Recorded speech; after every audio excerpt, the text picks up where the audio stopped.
एक लास्ट यूसेशुअलिटी की जो है वो साइंटिस्ट ने ओरिजिन के हवाले से बात की है कि क्यों ऐसा है कि कॉलोनी में अगर इतने मेंबर्स हैं तो वो कुछ ब्रीडर हैं कुछ नॉन ब्रीडर हैं, तो ऐसा क्यों है। इसके बारे में साइंटिस्ट ने अपनी एक ऑब्जर्वेशन की है कि ये देखें ना कि common feature of the you social societies is they और द फैमिली ग्रुप। ये ग्रुप मेंबर के तौर पे होते हैं, लेकिन ये क्यों अल्ट्रोसियम करते हैं, यानी क्यों सेक्रीफाइस करते हैं, अपने ये खुद रिप्रोड्यूस नहीं करते बल्कि अपने जो इनके फैमिली मेम्बर्स होते हैं उनके लिए ये सेक्रीफाइस करते हैं। तो इसके लिए जो कॉन्सेप्ट दिया गया है हेमिनॉप्ट्रियन ऑर्डर, हेमिनॉप्ट्रियन ऑर्डर के अंदर ये जो कॉन्सेप्ट दिया गया है, हेमिनॉप्ट्रिया के अंदर आते हैं जी ऑट्स हैं, वास्प हैं और बीज हैं, हनी बी भी इसमें आ जाती है। तो साइंटिस्ट कहते हैं जी हमने इसको ऑब्जर्व किया है कि ये क्या इसमें सारा है सिलसिला।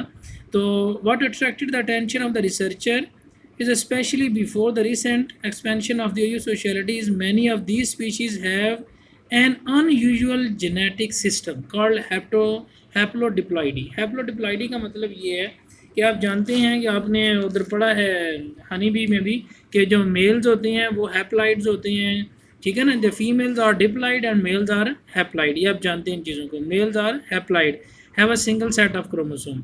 तो मेल जो है वो अनफर्टिलाइज एग से डेवलप होते हैं। क्वीन जो होती है वो एग को स्पर्म को रिसीव करती है मेल से, और कुछ एग को वो फर्टिलाइज कर लेती है, कुछ को नहीं करती। जिनको वो फर्टिलाइज नहीं करवाती वहाँ से मेल बन जाते हैं, और जिनसे वो फर्टिलाइजेशन करवाती है उससे वर्कर बनते हैं और क्वीन बनती है।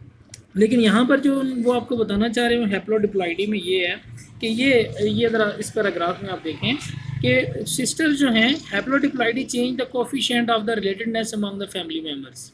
कि फुल सिस्टर जो हैं इनमें क्या होता है कि वो ज़ाहिर बात है सिस्टर्स जो हैं यानी जो वर्कर बीज हैं या ड्रोन ये क्वीन जो हैं ये क्या कर रही हैं, ये डिप्लॉयड हैं। तो ये रिसीव कर रही हैं chromosome both from the mother and father. अब चूँकि इनका जो मदर है वो होती है डिप्लॉयड होती है, उसमें क्रोमोसोम का नंबर हाफ हो जाता है, हाफ हो जाएगा 50%। Each sister get the sample of 50% from mother chromosome या मदर डीएनए।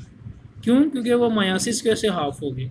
जबकि उसका जो फादर होता है वो चूँकि होता ही हैप्लॉइड है, तो वो फादर भी अपना जो उसको दे देगा क्रोमोसोम फादर की तरफ से आ जाएंगे, तो वो सिस्टर आपस में 75% रिलेटेड होंगे। ये देखें ज़रा, when we consider together the paternally and maternally derived DNA, full sister have 75% of their DNA, ठीक है ना, विद वन अनदर। इनका 75% डीएनए इनसे मैच करता होगा। Thus the female of haplodiploid species share the more DNA with her full sister than with her mother and her daughter. यानी जो अगर इनके डॉटर भी आगे बनेंगी उनके डॉटर के कंपैरिजन में इनकी जो सिस्टर्स होंगी उनके साथ इनका डीएनए ज़्यादा मैच करता होगा।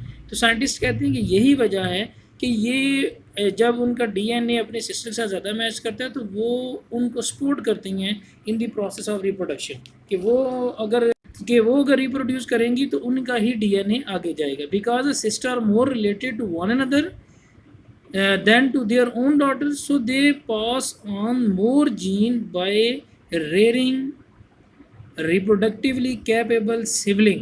ठीक है ना, अब ये सिबलिंग को सपोर्ट करेंगी than they would if they produce their own offspring.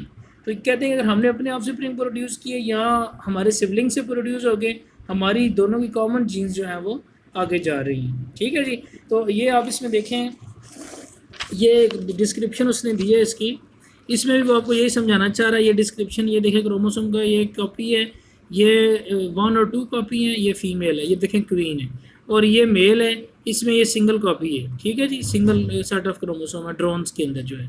तो ये आगे वो दिखा रहा है, इसमें भी आपको वो यही बता रहा है कि female are diploid and each of their haploid eggs contain half their genes and female have half of their mother genes and all of their father genes। ये मेन बात है, इसलिए वो फीमेल जो है आपस में वो जो सिस्टर्स हैं वो 75% रिलेटेड हैं, क्योंकि half of mother gene and full of father genes are there.